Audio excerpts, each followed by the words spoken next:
Good evening, good evening, good evening, everybody. How you doing? How you doing? How you doing? Yeah. I, um, I don't know why I'm setting up this IG because my phone about dead, so that means it's gonna die relatively quick. But this is my throwback phone. I'll be using my old phone to go live on IG. I'll be using my throwback phone to go live on IG. Good evening, good evening, good evening. Welcome, welcome, welcome. You're far too kind. You could have been anywhere else in the world, but you chose to come here and hang out with me. If this is your first time tuning in to Tim's Tidbits, please allow me, Timothy Lee Rogers Sr., to say welcome. If it's not your first time tuning in to Tim's Tidbits on the live or on the replay, I still want to say welcome and give you a nice hearty of the heartiest. Well, thank you for always tuning in to Tim's Tidbits and hanging out with my homeboy Spidey back here over my shoulder, and my sweetie back there in the corner. Right?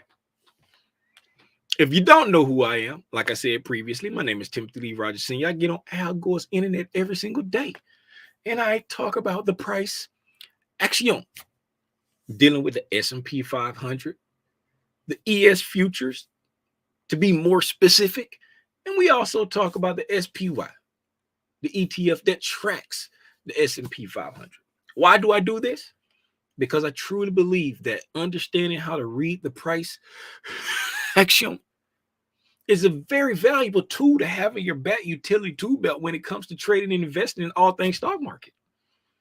If you can understand what those little red and green or whatever color you choose to paint your candles are saying to you, boy, oh boy, are you in for the ride of your life.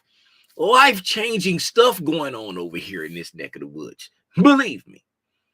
Now, with that being said, let's get started. Not going to hold you up. Let me see who's in the chat. Of course, Here to Learn and Share is here. What's going on? What's up, Angela? I see my homie Zay up in here. What's up, Zay?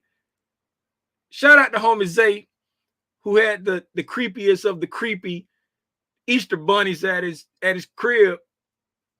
I say, man, that Easter bunny looked mad creepy. And his daughter did not want to approach that Easter bunny, so she shared my sentiment.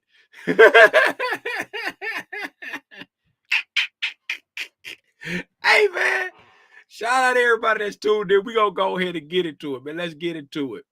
Let's get it started. What's up, Derek? Man, I ain't got nothing open. Where's all my stuff? Let me open up Trading View. I do the desktop version of Trading View. Trading View. What's up, Derek? What's going on, Connie? Shout out Connie. Connie, I think Connie's the person that just joined. What's up, Tranisha? I think Connie is the individual that just joined not too long ago. I see you over there with your young son there, Connie. Okay, then. With the Patra braids. Y'all remember Patra? Who remember Patra? All right. Since we on the ES, let's flip over here to daily candles. And we're gonna go over here and holler at our homegirl. Y'all know who she is, man. Y'all know who she is. I ain't got to tell you, but I'm gonna tell you anyway.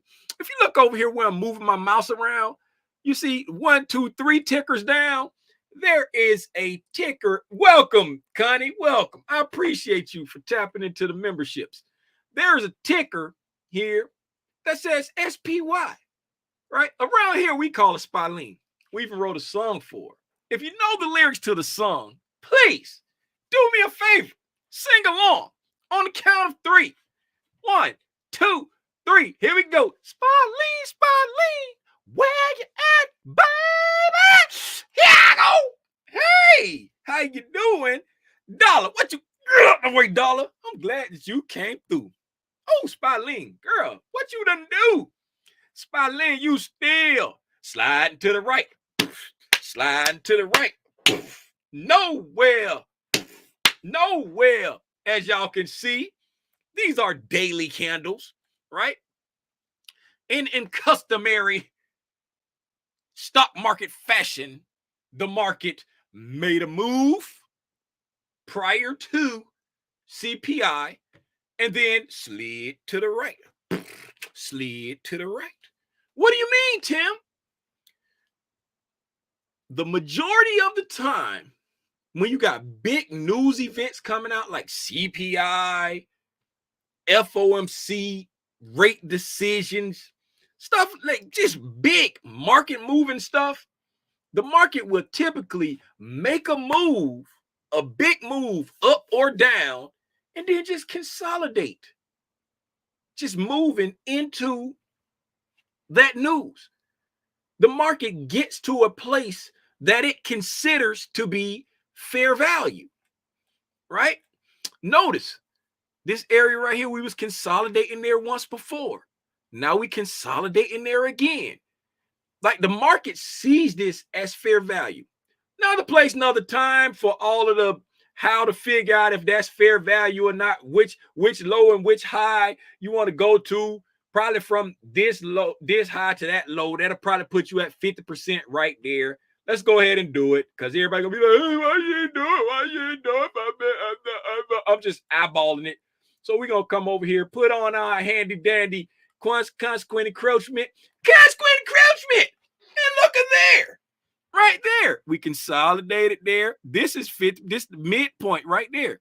We consolidated there once before. We consolidate in there again. That's close enough for government work. You probably can like tweak it and perfect it. If you get up to that high right there, it puts you right on it. But that's not really a high that I would use. So I would either use this high there or this high here. Right? The algo can very well be using that high right there.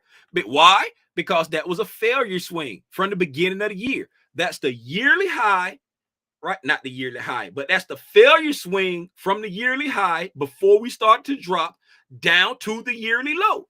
And if you see that right there, puts us right there where the market likes to consolidate. It consolidated right on it. It consolidated just before it. It consolidated right on it. It consolidated again, and it's consolidating now. I wonder why that is. Because the algo knows that that's fair value. The algo knows that that's 50%. So, before CPI, the market made a move, and then it just chilled out at fair value. It typically does that. It typically does that. We said it was going to do that. And now, pat yourself on the back. If you was in agreement with me when we was like, hey, the market's going to make a move, then slide to the right. Pat yourself on the back. You're seeing these things happen in real time. Let me come on full screen to say this right here. Everybody scoot to the front of the class for a second, right? Come here. Come here. Come here. If no one has told you lately, Timothy Lee Rogers Sr. is extremely proud of you. Yes, you. Because you show up every day, you look at the charts, you study the charts, you make a prediction, and then you own it. Be it right or wrong, you own it. And if you're wrong, you go back and see what you missed because it's not a problem with the price action. You just overlook something and you know that. So you go back and you try to see, what did I miss? And if you get it right, you go back into it and you say, I got it right. And it was the same thing that happened then. And I got it right then. And then you connect the dots and you get a... You know, we talk about that little kid when you teach the little kid something and they get their aha moment and they be like, did you know? Yeah, I know, because I told you. But now you know. And you know you know. You already know it. You just don't know that you know it. And I'm very proud of you for knowing it. You hear me? All right. Now, let's go back and look at the price action on the ES. Let's come over here to the ES. We're going to flip it to the ES. Flip it to the ES. Hey, Tim, what's all that junk on your screen? Ain't nothing, man. Just a little couple lines. Just a little couple lines. That's all it is. Let's drop down to we'll go all the way down to 5-minute candles. 5-minute candles.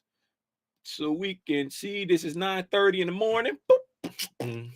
Let's mark 9:30 in the morning. So this 9:30, we're gonna go one candle before so I can see this is when it started. So we want to see that full candle. That's when it started right there. So this is our 9:30 candle. As y'all see, I had some stuff on my screen there. I got a 15-minute fair value gap that's marked out. Like I knew that was gonna die. It's dying already. I got a 15-minute fair value gap that's marked out there. Let's go see where this stuff is. Let's just see where this stuff is. Okay. I got an hourly fair value gap that's marked out here.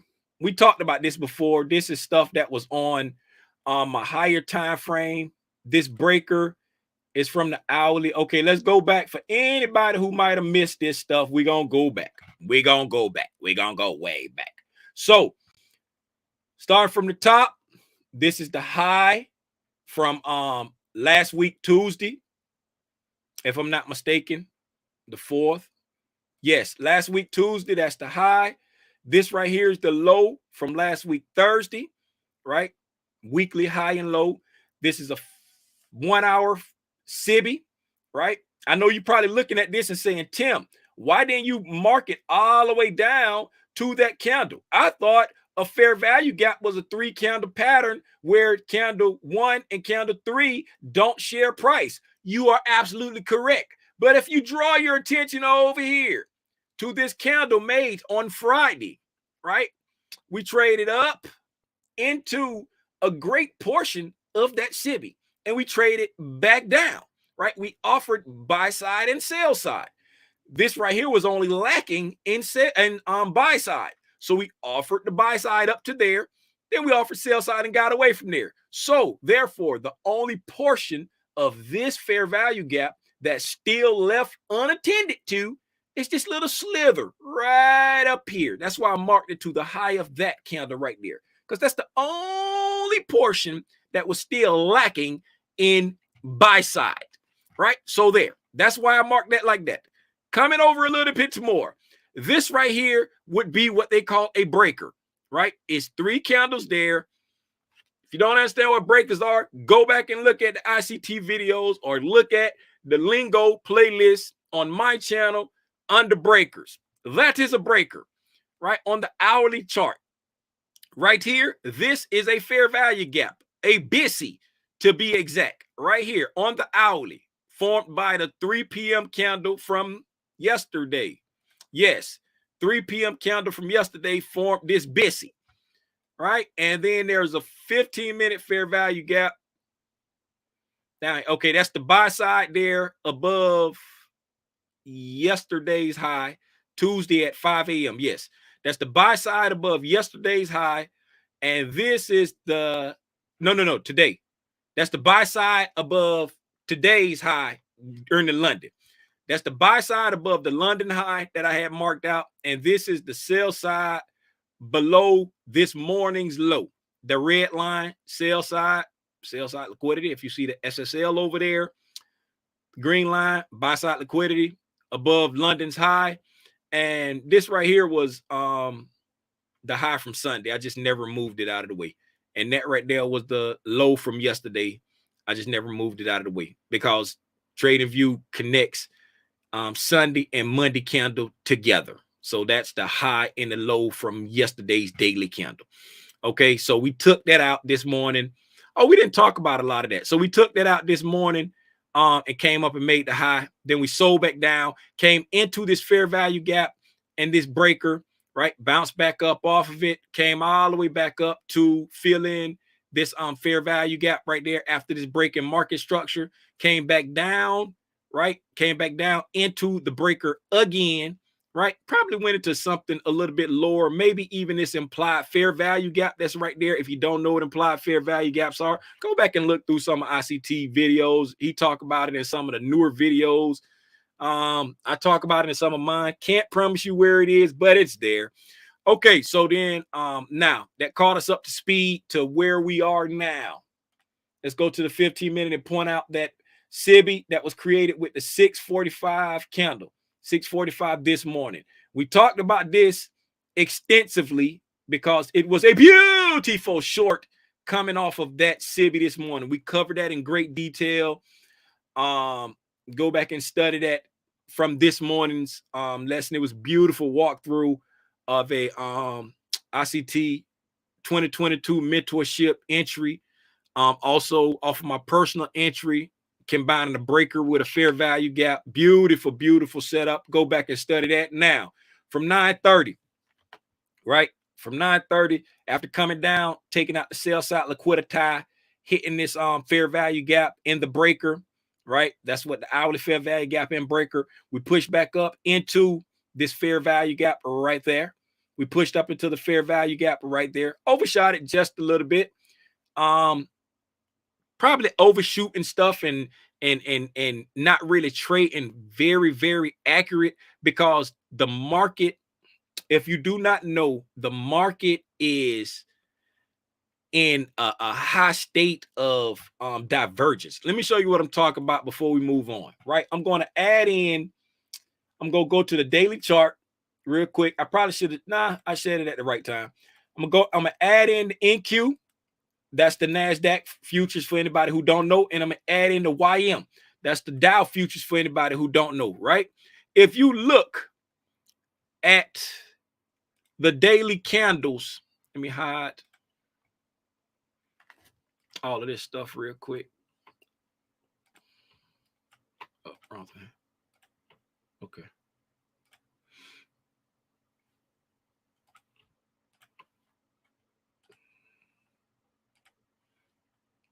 Okay. If you look at the daily candles, right, ignore the last candle on the end. This little one right here, ignore that one. I'm going to hide that one, matter of fact. Now, if you look at the daily candles, right, let's go back, right? We're coming here. Watch this. We're coming up. We're pretty much trading, doing the same thing.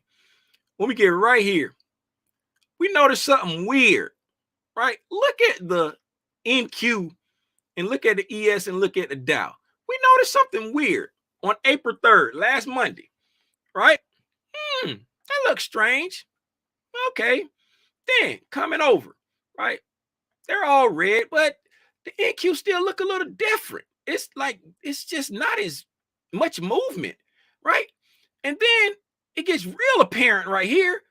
The Dow is a completely different color from the NQ, and look how down the NQ is in the ES. It's really apparent there. It showed its ugly head. It poked it up a little bit here. Then you was like, am I tripping? Then you're like, I know I wasn't tripping. Look at that.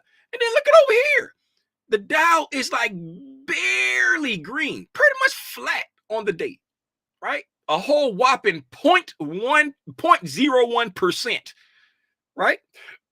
Then we got almost 0.75% on the NQ and almost 0.5% on the ES, right? That was on Thursday, right? And then yesterday, look at what in the world? The NQ is red. The ES is flat. The Dow, what is going on? The markets have been in this crazy turmoil. They've been fighting each other. It's been crazy divergence. And that's why the market has been choppy. Whenever you have divergence, the market is going to chop. You're going to have high resistance liquidity runs. It's just going to chop around because the stocks that make up the NQ and the Dow are also in the ES, not all of them, but the market movers in the ES are in both of these. So when these two are at odds, it makes the ES be like the red-headed stepchild, like, I don't know which way to go. Like, so the divergence creates chop, chop, chop, chop, chop on my mind. Back to where we was at. So 5-minute candles, 5-minute candles, and we came down, and where we was at, came down here, Push back up. Where we was at? I can't remember where we was at now. Oh yeah, we came back up into that fair value gap. We came down, broke that. I can't remember where we was at. But anyway, coming here, right? Remember this morning when we was talking about when to recognize a PD array as being a speed bump and not a potential entry, right? Let's point it out here. Again, you got to remember, you got to learn to trick yourself into seeing this stuff right before it happens. So now, while I'm marking out this fair value gap right here in this volume imbalance, right? We got a fair value gap and a volume imbalance right there, right? I'm going to mark this out. And while I'm marking out this fair value gap, can somebody put in the chat why we would anticipate this fair value gap to be a speed bump instead of an entry opportunity? Can you put it in the chat? This SIBI right here at the 1030 candle, this one right here, just before this volume imbalance, why would we anticipate this to be a speed bump instead of an entry opportunity to go short? All right, put it in the chat while I mark this out.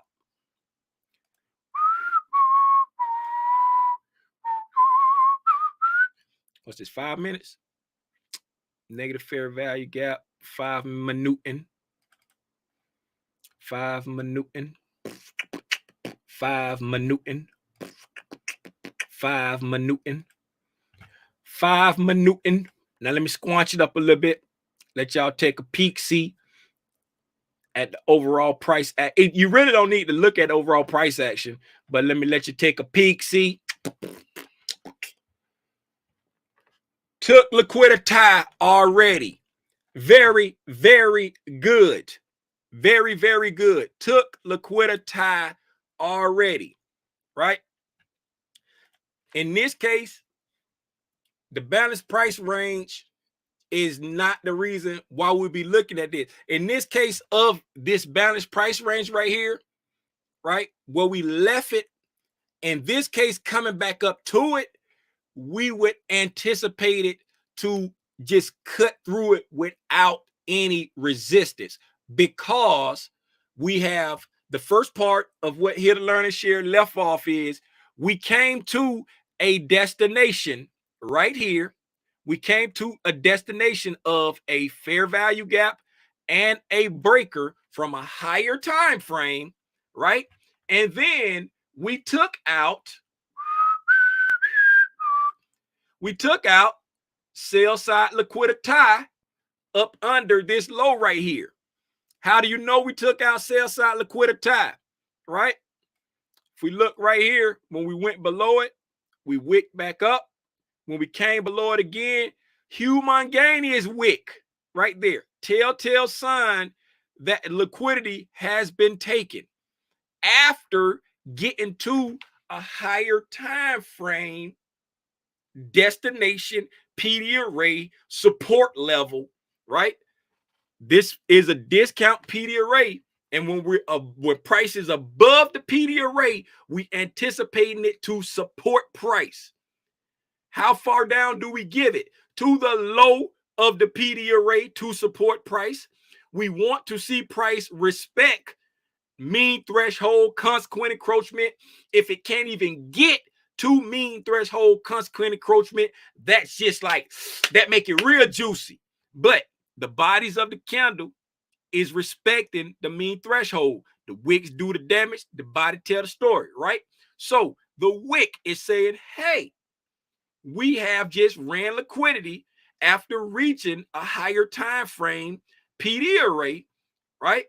So we've come down, we've chopped around, we came down right here. You see how when we came here, there was no vicious wick, there was no vicious rejection, if you will. Rejection. I just said that. Rejection, if you will. We pushed back up into the imbalance and it sold back down. This was an entry potential because when we came down, there was no real rejection. You see what I'm saying? So this was still an entry probability for going short. But when you break down like this right here and you come to a destination and you get that rejection, you are anticipating this to be a speed bump. You're anticipating it being a speed bump, right? You got opposing fair value gaps denoting a possible balanced price range, right?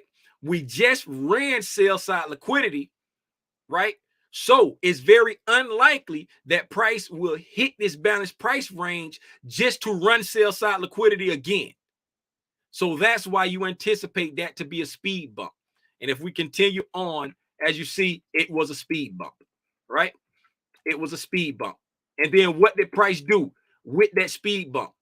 Got above price. We came back down one more time to the breaker in the fair value gap. And what did it do? Support price, support price, support price, and we out of here. Boom.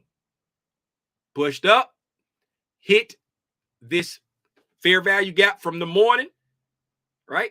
Acted as a little bit of resistance, right? A little bit of resistance. Gave you opportunity to come back down into this order block right here. Came back down to the order block, pushed back up, little bit of resistance off of that old fair value gap again, came back down into this imbalance right here, right? And I know you look and saying, Tim, we're getting rejection here. Tim, we're getting rejection there. Why wouldn't I expect this to be a speed bump? I'm glad you asked that question. I'm very glad you asked that question, right? The draw now is here. This is the higher time frame draw. Down here, this breaker in this fair value gap, that was the higher time frame draw, right? We got the higher, we reached the higher time frame draw, ran liquidity, and then we came back and got a break in market structure right there, right there. So now, what does that give us? These three candles right here is now a breaker on the 5 minute. I don't have one for 5 minutes. It's a bullish breaker. I'll just make it that color. Those three candles right there, right? We came down to a higher time frame, right? PD array. This high broke this low. We traded back up through that high. Now, those three down close candles right there is a breaker, right? Once we got a nice little takeoff, it came back down where? To this order block right here, inside that breaker, and then we go. Well, that is the difference between this rejection and this rejection and this rejection. Because this is the draw now, this is the destination now, but you always want to be mindful of whenever you break a high or a low, there's a potential for the market to reverse. That's why you want to use proper stop management to, as you trail your stops, only trail your stops to places where you don't anticipate the market to come back to. Going back to what Sanjay said about the balanced price ranges, right? You only want to trail your stop to just below or above balanced price ranges or discount PD arrays or premium PD arrays that you don't expect price to trade back through until it reaches its next destination. And you see, once it got to the destination up here, look what price did. Came all the way back down to the breaker again. Once it got all the way up to the higher time frame destination, it just all the way back down to that fair value gap and breaker again. And with that, that's 30 minutes. I did it. I did it. I did it in 30 minutes. I did it in 30 minutes. Are there any questions? I'm going to shout out to people. Wait a minute. Oh, yeah. Y'all did. Here Learn and Share said it took liquidity. Somebody said balanced price range. Are there any questions? What's up, Sanjay? What's up, FC? What's going on, Sonia? Sonia? Spy.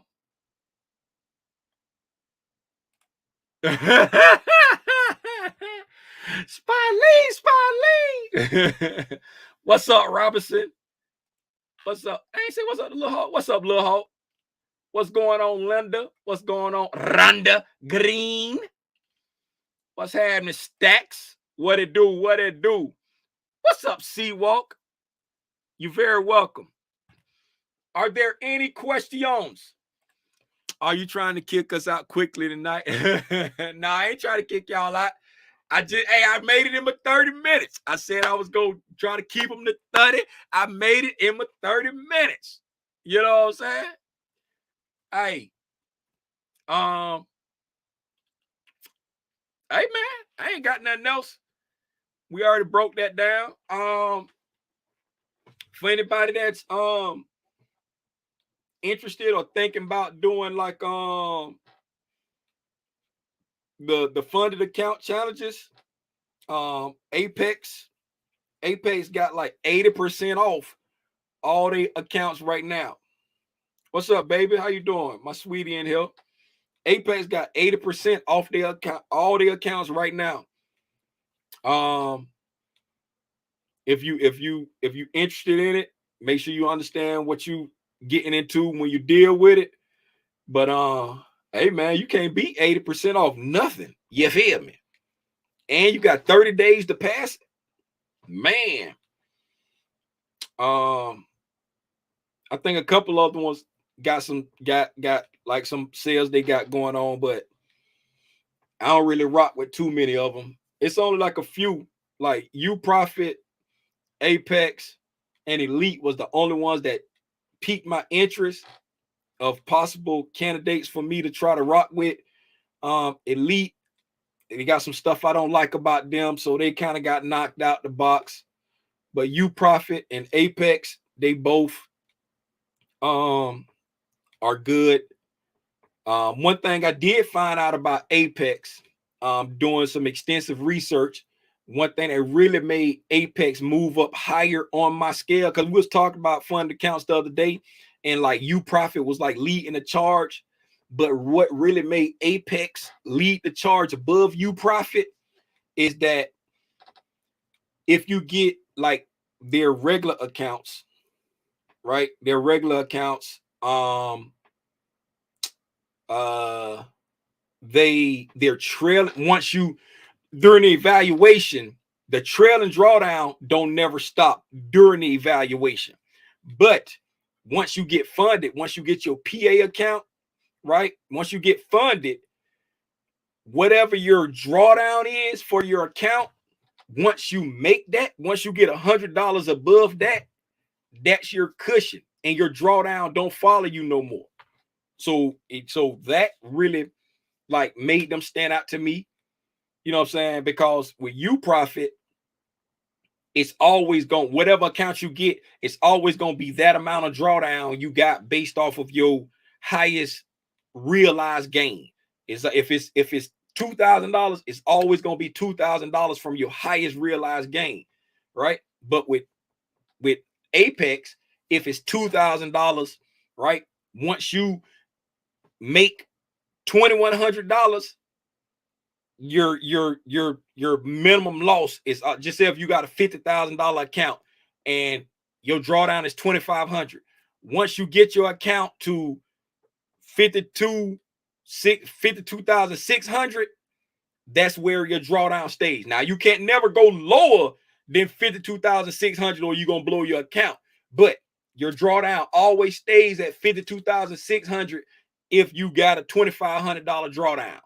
It stays there no matter if you grow your account to $400,000, you can bring it all the way back down to 52,600 before you blow the account once you get funded. But during the evaluation, they keep moving. That was one thing that made them stand out to me. The second and most important thing that make them stand out to me, you get 25,000. Your first 25,000 is 100% to you. If you can just keep withdrawing and get up to 25,000, they do got a little payout thing where you can only take out up to like 2,000 for the first 3 withdrawals.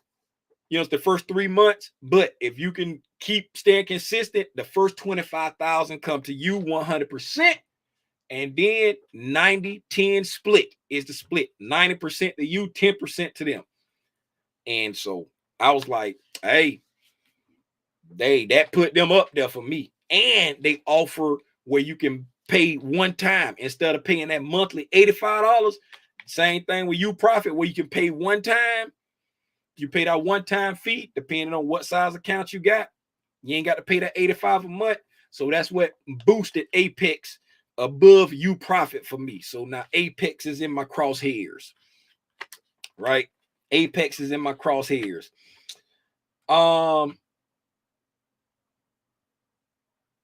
I can't remember. It was let me look it up and see. Apex AT percentile code. When I saw it, I thought it was Drake's name. I say, man, Drake got her own code. I thought it was Drake. I thought it was Drake's name when I saw it.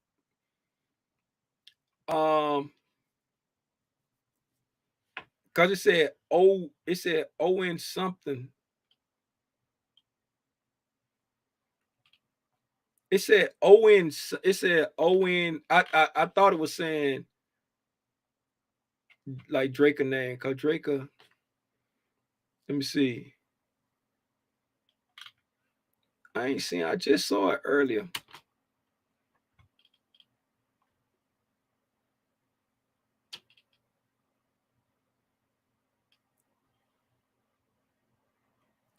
Apex Trader save 80%.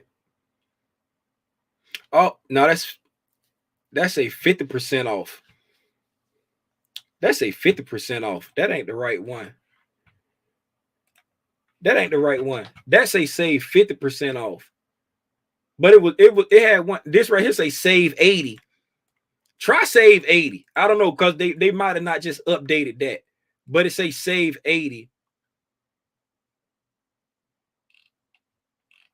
Yeah, try save 80. But the one I did, it had like some letters. It like, I thought it was like Drake a name, because it said own something something. Try save 80 and see if that worked. But they got an 80% off sale right now. Yeah, they got an 80% off sale right now. You can't beat it. You can't beat it with a stick. It's on their Twitter. Okay. Yeah, see, somebody said save 80. So, cause they be having like different, they always doing like codes. Like Apex always doing codes. Like that's why I always be knowing when they have sales going on, because they always got codes going on. Like, cause they always, putting it out there. Apex.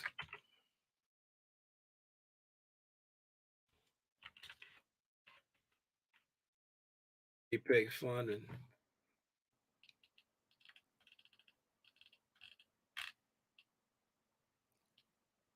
Start saving futures.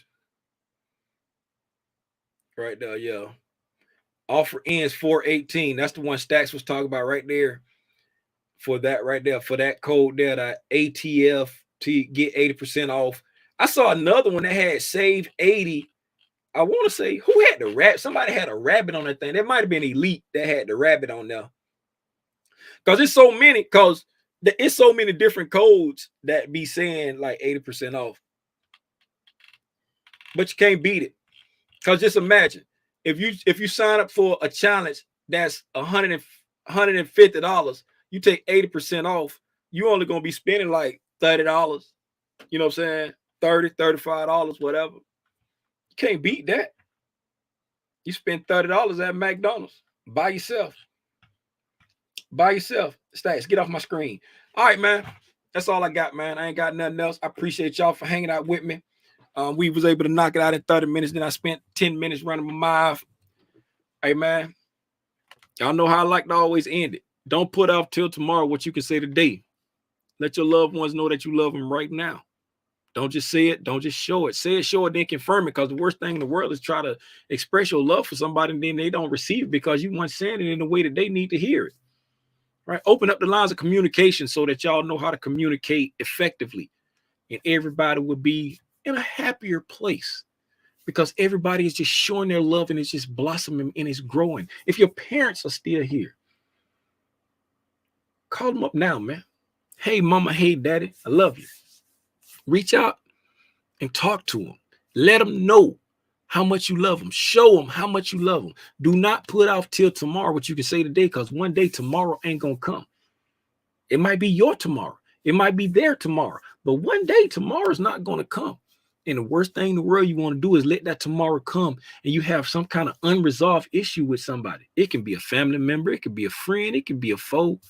You don't want that tomorrow to never come and you didn't fix that unresolved situation. Get it right now, man. Call up your grown kids. Tell them that you love them. Go in the other room. Hug your spouse. Hug your kids. Kiss the dog. Kick the cat. Let them know you love them, man. I appreciate y'all for always hanging out with me every single day. Shout out all the channel members. Again, I thank you from the bottom of my heart all the way down to the sole of my feet. I'll see y'all in the morning at, what's tomorrow? Wednesday.